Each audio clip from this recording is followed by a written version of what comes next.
I'm Kari Berit with Kari Berit Presents. My mission is to help raise awareness of caregiving. Whether you're the person receiving care or you're the person giving care, how can you better connect, make richer connections, and have more love in your situation? So if you're looking around the room right now, every other one of you will be a caregiver.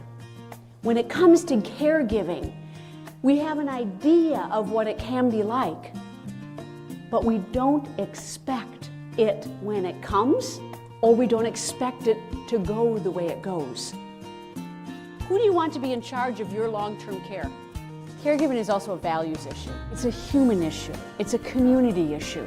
It's not something we necessarily are trained to do or even plan to do, but it's something that we're probably called to do. There's a balance between being realistic and being proactive, right? Are you taking care of yourselves and expecting to live in assisted living? What can you do so that you don't have to? Caregiving is something that you need to prepare for. Not many people realize that, but you do. You need to prepare to be a caregiver and become equipped. Knowing whether you're an expert or not, because so many times when you get into caregiving too, you think that you should be able to do everything. You won't be able to do everything. It's about raising awareness.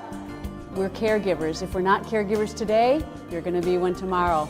And if you're not then, you may need care. So what we need to do is help get people in tune with what is a caregiver? Who am I going to be if I'm entering into a caregiving role? What roles do I want to take on?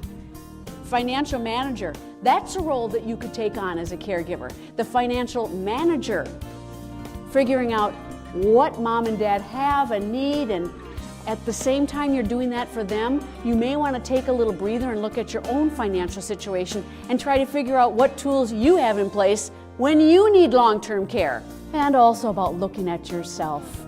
How do I want to be cared for? Who's going to take care of me, and how am I going to afford it? Sometimes it seems odd that we can't communicate with our parents, but when it comes to caregiving issues, that conversation gets a whole lot trickier. I'll help walk you through that conversation and help raise awareness of all the issues that come up during the caregiving situation and in growing older in general.